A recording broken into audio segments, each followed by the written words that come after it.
All right, well, my name is True Tao. I am a therapist at True Tao Counseling Services in St. Paul, Minnesota. I am meeting with these three high schoolers to try to get their perspective about health and wellness and issues that may be affecting their generations, and how do they describe these psychological issues, and where do they get help, and what are some of the barriers that may be impeding them from getting help. So with that, I'm going to go around and ask a series of questions and to get their perspective. So let me start out maybe Wish. Can you please introduce your name and your age? My name is Xiu Bing and I'm 15 years old. Okay, how about you? Oh, I'm Olivia Zhang and I'm 15 years old. Okay. My name is Sasu and I'm 17 years old. Good. Well, thank you for participating in this important discussion. I hope that your voice and what you share will help others who maybe struggle in silence to come out and get help so they're not suffering in silence. We know that psychological pains are invisible, but it doesn't mean that it's not painful or it's not devastating. We know that actually some psychological issues are much more devastating than physical health. So thank you for participating tonight. We're not looking for the right answer. We're looking for everything that you feel is important for us to know. Okay? Okay, so let's begin with the first question. So anybody can go first, but we will go around so that everyone has a chance to share. So the first question is, what are issues that are affecting your generation? Issues that have negative impact on your psychological well-being? Who would like to go first? I guess I can go first. Okay. In our generation, there's many, there's no limitations to what could be negatively impacting people. But one I would say is the new age of technology, where kids can pretty much explore anything online now. And there's been, trends and styles that have influenced kids to, change themselves or influence to do bad things, or just takes a toll on their mental being, because sometimes they see standards that they don't live up to, and that's something that that just takes a toll on the mind when you feel like you aren't good enough in that position. Any particular trend or any particular bar that you were talking about that they have to live up to? I guess body image is definitely one that's very important to many people. Many kids these days, I would say, don't like their body image and try to change themselves. There's other kids who there's fashion trends where they feel like if they don't have trendy clothes, they're not cool, or there's just many different things that are looked at as cool that many people don't, aren't at the same, but it shouldn't matter if things are considered cool or not. Yeah, adding on to Lydia's point, I do think social media does paints a perfect picture that is realistically not reachable or is extremely hard to reach because like Lydia said, there are trends and fashion stuff that aren't particularly easy to reach or body standards. Sure. Yeah, I agree. Social media, this generation has a big impact because everybody can get social media so easily. And the thing is, when people go on social media and see other people, people tend to compare what they see on social media with them quite a bit. So it just makes them do or things that they feel like it's necessary when it's really not. And it's okay to be already what you are instead of trying to chase what you saw when you want to be. Not saying that if you see a really good inspirational person doing something good, you want to be like that too. But like, you know, just when things come down to like really influence others to do things really easily without having a second thought, or maybe what the consequence could be.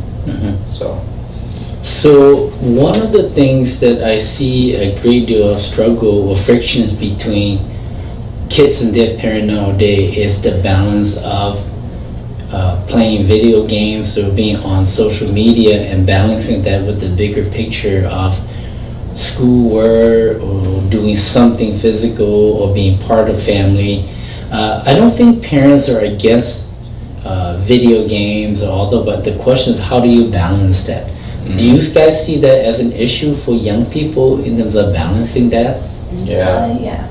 It's pretty common that, you know, sometimes parents and kids, they don't agree, because I just feel like there's like so many things now in the future that's moving so fast, while, you know, some parents are like still behind, and I guess sometimes still traditional, and I guess they just don't understand each other, being in different times, and not, like, there just needs to be like understanding and I guess conversation about it.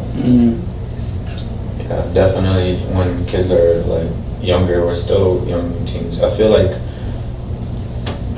there's too many things in life where truly you would like really know how to balance everything until like maybe a certain point. But just like, I feel like, you know, like as where we are right now in our age, it's we're still learning to balance and juggle everything.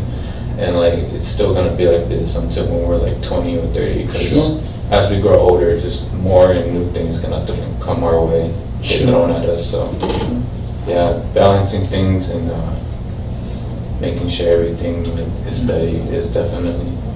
So Lydia, you use the word, I want to go back. You say parents are traditional, and so they and the kid, it seems like there's a gap. What do you think are those gaps? What are things that are creating gaps between the kids and the parent? I feel like maybe a while ago there was a certain dream that most parents would want, you know, is go to school, go to college, have a good job, have a good family. But kids these days, there's so many things that influence them to do different things.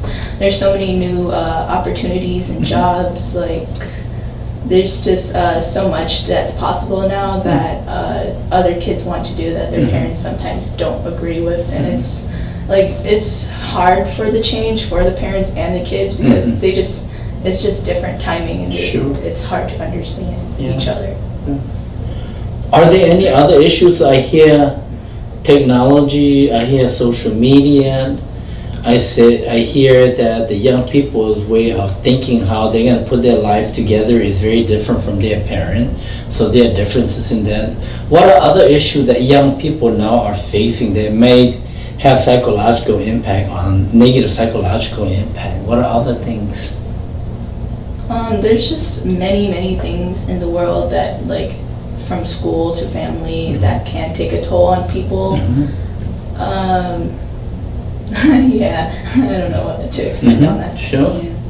Sure, any thoughts? I would say, like, other than that, I would say, like, more specifically, maybe like their own identity, either their sexuality or their gender, and other things like that. Like how Lydia said, some parents might be traditional.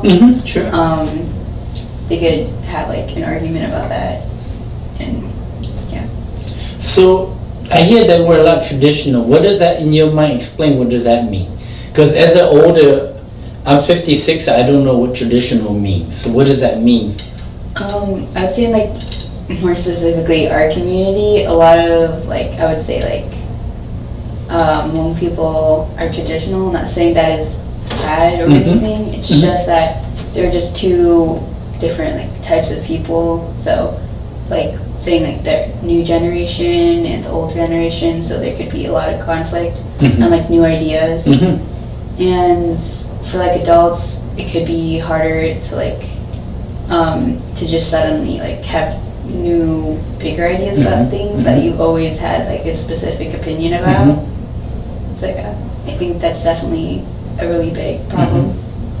What a specific issue that your peers, your friend or schoolmate are experiencing that are like stressors? What are some stressors that your generation are feeling right now? Well, me personally, I see how one's stress and mental health can really affect another person, and it's kind of like spreads across everyone. It's like when you try to be there or help someone, but it's a bit too much for you, and it causes problem for your own, and it repeats the same. Someone try to help you, and then you start to generate problems of your own, and that person can't help you, then especially that person, and it continues. Just me personally, what I've seen, experienced, but. So you're saying that at your age, if your friend has a mental health issue, by trying to help, it can be very stressful for you. Is that what you're saying? Yeah. Okay. Sometimes I'm like concerned about my friend's health too, like where like I don't want to be a burden or too much for someone sometimes. Okay. And yeah. What do you think are causing mental health issue for your generation? You guys name some stuff. Generational issue between family members, parents and kid, trying to live up to certain trends and certain expectation. Looks like society is moving very fast nowadays. You can't stand still and then you'll miss the boat. Yeah. What are specific things that may be affecting mental health? I feel like on like the fast part, some kids are probably like trying to like get really successful very like quickly and easily for like the money or things like that. So I hear you talk about I hear you talk about sexuality, gender. I also just hear you talk about materialistic stuff. That young people can be easily drawn to try to pursue these material and sometimes in that process lose themselves, right? Okay. Any other thoughts? How about family? Are there family issues, substance use issues? How about someone who's not well in the family? From my experience, I do have some friends around who just they don't get along with their family. It just sometimes they feel like they have to take control of everything in the house, whether that includes like babysitting or like trying to pay bills for their house or trying to balance school life and their jobs. Sometimes parents aren't there for that, or sometimes parents aren't capable of helping their children, and it just takes a toll on the children who do have to do a lot in the household. And I feel that I have a lot of friends who have stress on themselves because they feel like they need to do a lot. So some of the young people are asked to do too much for their age. And it's very stressful for them. Okay, that's really important. The reason I ask this is that in my career, I've been a therapist for 31 years. Absent parent is exactly what you said, that parents are not around, so sometimes the kids are left to kind of become the parent in some way. There are violence in the family, substance use in the family. Someone's very sick, mom and dad, one of their loved ones very sick. There are a lot of time very traumatic, very terrible thing happen to them, and they can't talk about it because they fear about shames and rejections. And so, do you think these things happen to your generation? Yeah, I feel like it's been happening for a while, a long time. Okay. Yeah. Okay. All right. So the next question is, unlike physical pain, emotional pain is invisible. And yet the pain is very real and the impact is devastating. So how do people of your generation talk about emotional pain? I would say either to like the people they know is one, but a lot of people, like again in social media, they often try to reach out to other people because social media is a much faster way to reach out to millions of people. So it's much easier to reach out, like a message. Yeah.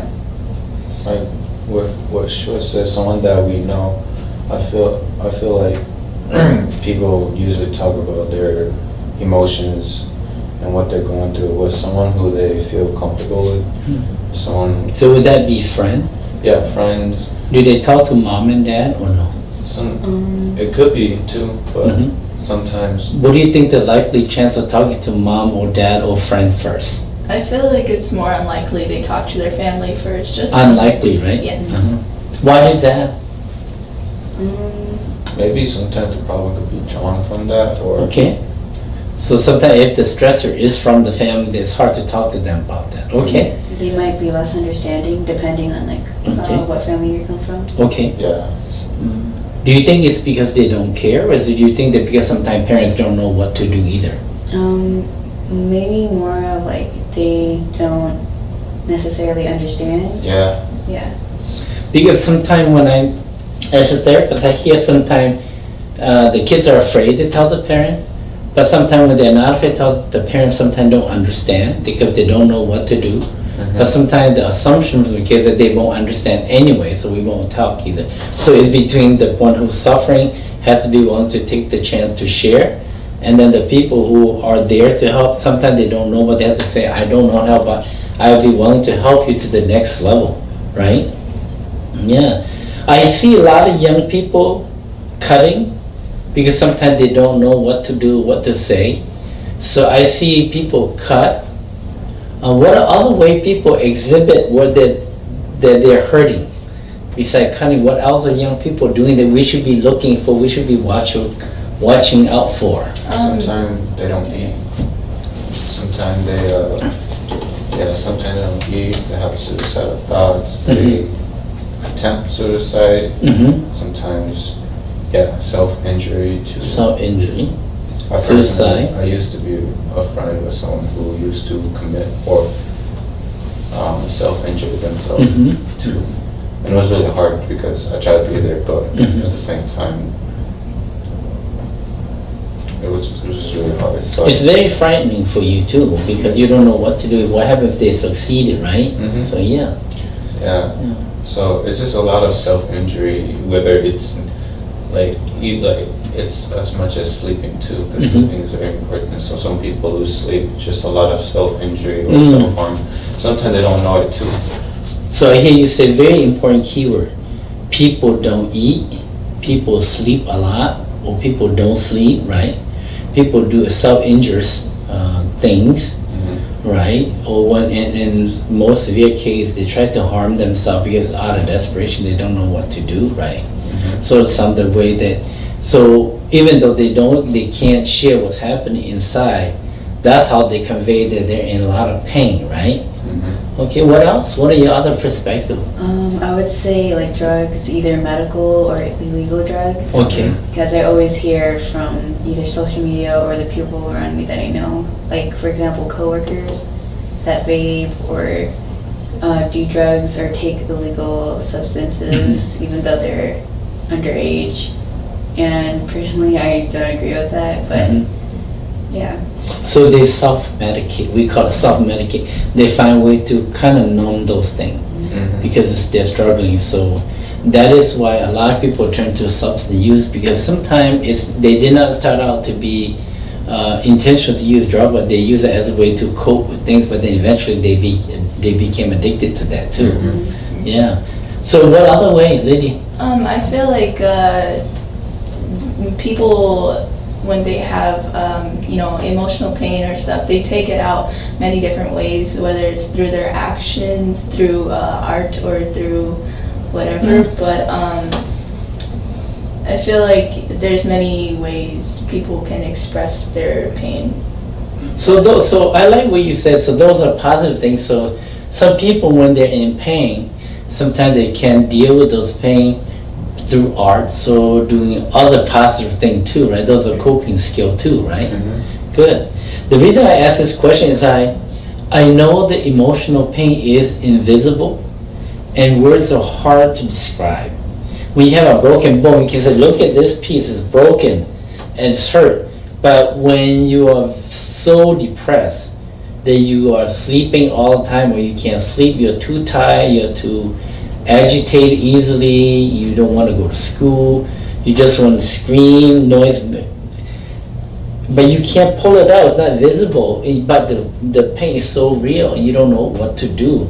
And the reason I ask that question is, we want to know, in particular, a person like me who is a therapist wants to know what to look for, so that I know that these are signs that you are not doing well inside. That's why I asked that question. Okay. Now, this question, some of you talked a little bit about that. For your generation, when things are not going well, who do you normally reach out for help? So I hear that you talk to a friend, you express yourself in social media to other colleagues. What other way do you get? What else do you use for to get help? Many kids these days feel like they usually try to reach out to therapists and try to get mental help, but sometimes it's just not available because they don't have the money or their parents aren't willing to get them a therapist as well. Yeah, I would say I usually reach out by like talking to a close friend, just because I have trust in them. They have support in me, which is really nice. So you said a key word, trust. So you normally go the route where you trust someone first. Okay. Do you trust teacher to go? It depends on the bond that I have with that teacher. Why not parent? Parents are supposed to be your inner circle, so tell me a little bit about that. Yeah, I would say like I said before, depending on which family you have. If you have like a more understanding parents, it might be a lot easier. But oftentimes, they aren't understanding again, and because most of the time they live with you, it might feel like weird or awkward. Or some kids might feel that way. To extend on that, it's just sometimes there would be moments where you do tell your parents something, but they do neglect, like they don't take it as seriously as the child would take it, and it just like sometimes hurts the child. Or when I guess there's manipulation too, and makes it think that it's like the child's fault when they want to do something. Sure. Or it's just sometimes hard to talk to parents because there's like a disconnect, and sometimes you just don't understand each other, and it's a big misunderstanding. So if you guys were to talk to the parent, let's say if the three of you were to sit here and educate the parent about children so that they would understand, what would you say to them?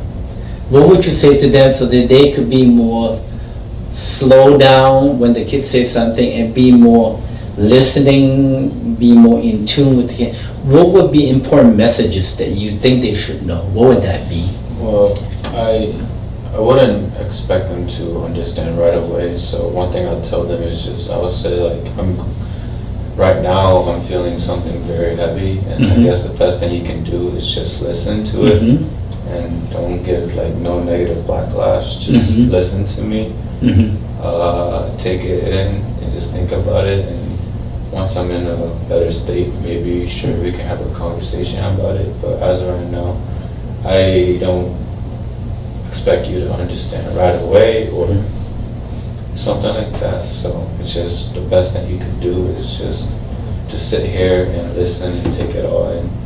So you say two words that's important for me. One is to be present, and to just give me your attention and listen to me. That's key, right? Yeah. Okay. How about you two? What would you say to a parent if we ask you to educate other parents so that they can learn to calm down and try to be attentive and be in tune with their children? What would you tell them? Just like what Sasu said, just like listen. Listen. Just be patient. Patient, listen. Just think about it. Think more about what the kids are saying. Okay, instead of keep on giving advice back, maybe just stop and just listen more and be present more. Okay, Lydia, anything to add?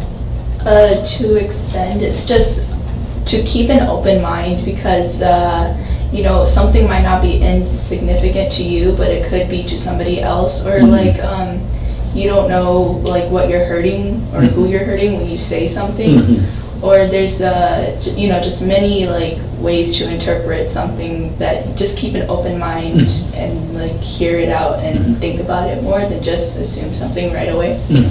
So try to see if they can be in the kid's shoe rather than interpret from their own age and their own experience.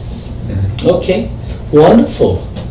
So I hear for this question, where or who do you normally reach out to for help?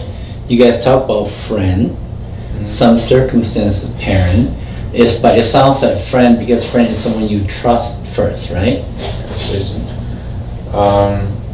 Yeah, for definitely like someone who you trust, you should go and reach out. But for me personally, sometimes even though they may be my closest friend, it may have been just because they was there for me from the very start, and so it's something new for them to experience, so they don't know how to really comfort. So, but personally, me, sometimes I don't always go to my closest friend. I go to someone who can listen, who I will feel safe and be able to be vulnerable to. Yeah, that even though maybe I haven't met this person for the longest time, but just through this maybe small amount of time and getting to know each other through those experiences, could really show that there's just a good person to be comfortable around. So I like what you said. You say vulnerability, meaning that it's risky to open up yourself, right? And so sometimes you go to people that even though you don't have the trust, but you have the distance to not feel so vulnerable too, right? So sometimes closeness does not necessarily mean you're gonna feel safe. Sometimes closeness, I think that's what you are all talking about, parents. So the parent is so close that sometimes it's awkward to go tell them something so personal, because they only imagine the good side of you, so it's too vulnerable to tell them that there is a side of you that's not so good, right? But then sometimes distant with friend may provide that safety to talk about because they're not so close. So it's not so weird too, right? Wonderful. So that leads us to the next question. What are things that might prevent people of your generation from asking for help? So we talked a bit about that awkwardness, vulnerability, don't want people to see the bad side of you. What else do you think is preventing people from? I think Lydia also said something that was very important, I want to repeat. That sometimes for family who may not have the necessary medical insurance, sometimes they worry about financial hardship. That if you go get help, it's going to cause financial hardship for the family. So sometimes you don't want to do that. So that's very important to repeat that. What else do you think are barriers that gets in the way of? I feel like there's a lot. I feel like there's a lot of barriers and a lot of different reasons for it. But I feel like one reason is that maybe sometimes people have been like this just for so long where they're used to it, so they never really take a second thought to consider getting help. They live their life like this. Maybe sometimes they know it's wrong, but since they dealt with it like a while ago, the same thing now probably isn't like nothing too much of a bother for them, so they just continue life just being like this. Wow. The reason I say wow to that is that that's what a lot of refugees feel, because they live through life that are very traumatic, and so sometimes the trauma becomes so much that sometimes they're numb to that, and they're not sure whether it's normal or not too. And so, so that's really, I like what you said. What are other things that you guys think are getting in the way of people getting help? I would say like the backlash and the people's negative opinions about it, just like as I said about social media, a lot of people can like talk badly about you over some things. Rejection. Mm. Okay. So is that vulnerability again? Feeling too vulnerable to open up yourself? Any other thought, Lydia? I had one, but that prevent our generation. It's just sometimes in communities or families, children aren't taught about mental health, so they don't know how to get help, or sometimes they feel like they aren't in a safe space or in a safe place where they're able to show their emotions or pain if they wanted to.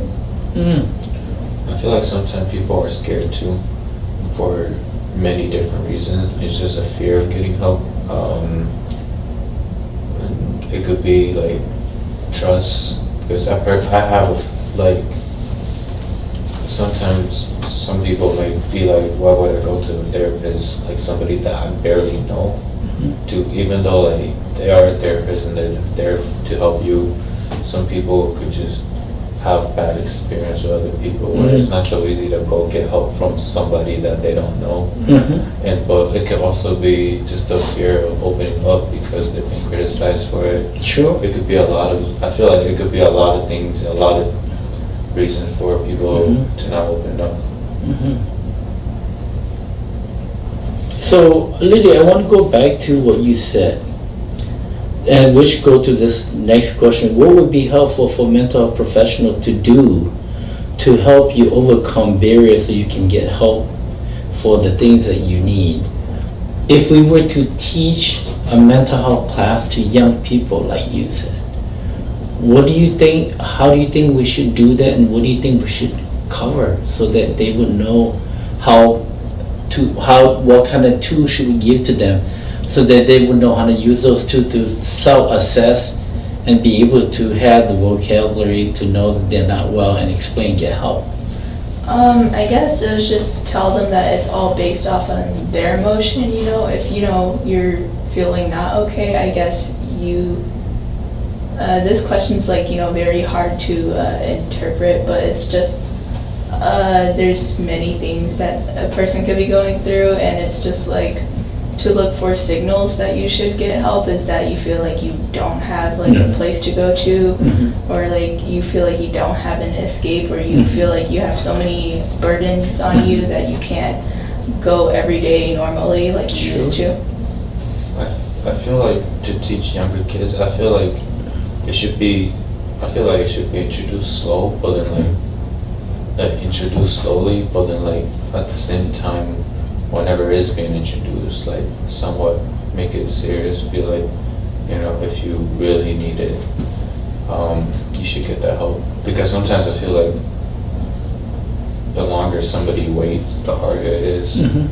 Cecily, what do you think we should introduce to a class of young people like you about mental health? What would be specific thing that we should make sure to introduce?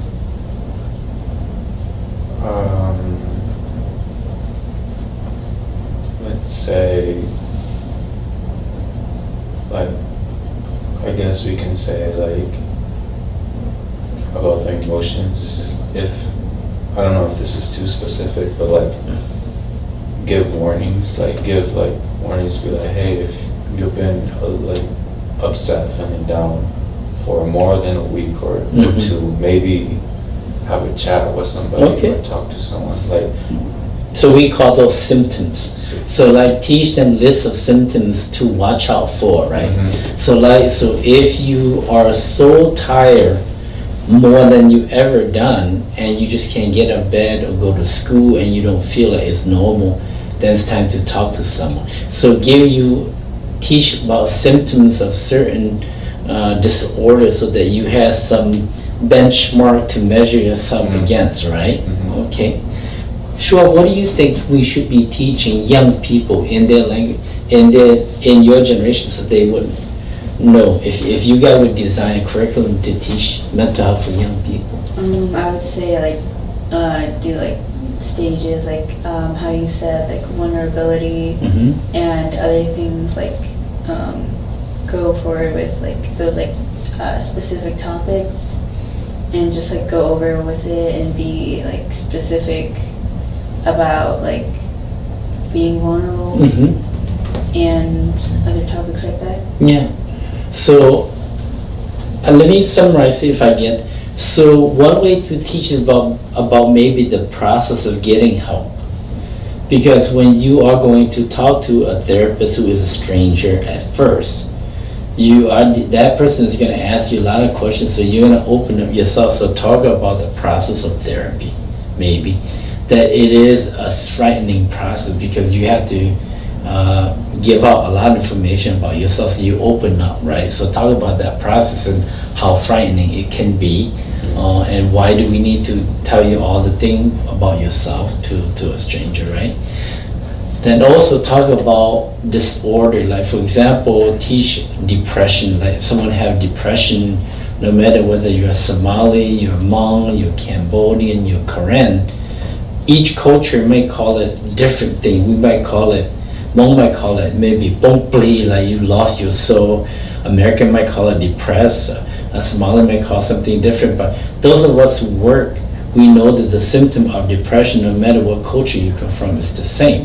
Like you can't sleep, or you sleep too much. You're too tired, more than you under normal tiredness, right? You're really tired. You suddenly don't have any concentration. You don't enjoy the thing that you used to enjoy. You just don't want to do anything. Little thing bother you so much. Things like that. These are classic signs of depression. So if we teach young people, like if you have anxiety, you have all of these, and they're not just for a couple of minutes, but they last for weeks and months, and it's devastating to the point that you can't do the thing that you normally can do. Then that's the time for you to get help, right? So that's what you're saying, to teach very specific symptoms, list of symptoms, and how it's affect your functioning, right? Okay. What are other things that we should be talking about when we talk about young people like you guys? That it's important that you feel like maybe adults don't understand, that we need to give a voice to young people like you. I would definitely say the influences. For example, like in school, there could be like a more popular kid, or like More what? more popular kid. More popular kid? Yeah, and people and kids could be like really influenced around this specific person when they should be focused on themselves. Like they might want to have what this person has, but doesn't, because So I like what you say so much, sure. How do we teach kids to value themselves and to start thinking and only what they have rather than wish for, and go through that struggle? Is that what you're saying? That sometimes the kid lose themselves because what they're not thinking is about themselves, but thinking about something that they can't have, right? How do you think we can teach kids more about that, about empowering themselves, that encourage the voice that they have or who they are, to focus on their own strengths? How do we teach that? I think it's, I don't have. I think it's very important for the parents to give the kids that reassurance, that shield of like, you could be there, or you could be even better, or like maybe if it's not even that important, reassure that kid like there is like even though that kid may be really popular, just because of a certain thing, you got something that's way more stronger that most people don't realize, you know. I feel like it's a lot more powerful too when it comes from a parent, because your parent is the one who like kind of you look up to, and it's like someone who you listen. So I feel like it's important for the parent to tell that kid, or build that kid's confidence, and like grow that kid's self-esteem. So you're saying that it's important for parents to reinforce what they see that are good in their kid, the asset, the strong stuff, the strong attribute of their kids continually, so that those messages will sink in, saying, people see me with these strengths. So that yes, that person had a lot of wonderful attribute, but my parent also and my friends said I have all of these too, right? So it's a constant reminder of positive attribute is helpful, and it starts from the home on. Okay, Lydia, anything to add? I guess for kids to just, or what Sasa said, is just, the encouragement of parents and the reassurance that could help a lot with the kids and how they're feeling about themselves. Yeah. Anything at all I missed that we should be talking? That if you are the voice, I like what you guys said, is how do we empower the young people like you to be a voice for all the young people instead of old people like us? What would you say to young people about their health and wellness and their ability to take a little bit of vulnerability and open up, get help? What do you think is important, an important message that we should say? It's usually really hard to tell people what they should be doing just because, they sometimes don't believe it. Like you could tell somebody they're like, oh, they're beautiful, or, you are great at doing this, but, sometimes they don't take it to mind, and it's like really hard for, like people, like strangers like us, just to encourage them to think well of themselves. Sure, anything? No, sorry. Well, a message. I feel like I know that I won't be able to, if it was just one short message, I don't know if I'll be able to say the best of the things, but like I want to say that, for most kids, like, you're not alone. I think a lot of kids know that they're not alone. I think a lot of kids know that the kids around them are also dealing with something. Sure. And personally, I feel like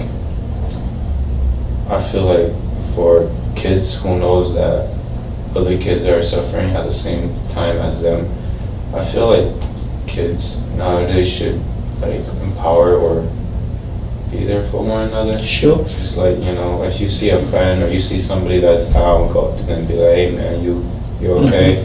Check up on them, because like, even though it may not be nothing too big, small things can go like a really big way. So yeah, personally, I feel like if I was to give a message, be like, if you see someone struggling, maybe like just take like 2 seconds just to like check up on that person and be there for that person, and like, because that could like really that could really just make someone's day. Like that, like they could have a really bad day, but just those few good words could really make that person's week or day. Sure. Yeah, and it's really it's reassurance too for that person to be like he's not alone, even though maybe he feels like it. So what I hear you say is, good friend, take the time to check in. And when you check in, then your presence make the other person feel like you care. And that might open up for them to tell you the thing that may not be so okay inside. And because remember, emotional pains are not visible. And so unless you ask, and then unless someone's willing to take the chance to share a little bit, we would never know, and that person end up suffering so much in silence. And that's why we talked tonight, and what I like about what you said is a good friend should check in. And that check-in presents an opportunity to the other person, said that I care about you, so you can tell me, right? And however slow you want to tell, but you can tell me, right? So, well, thank you for you being here. I think what you have shared are important.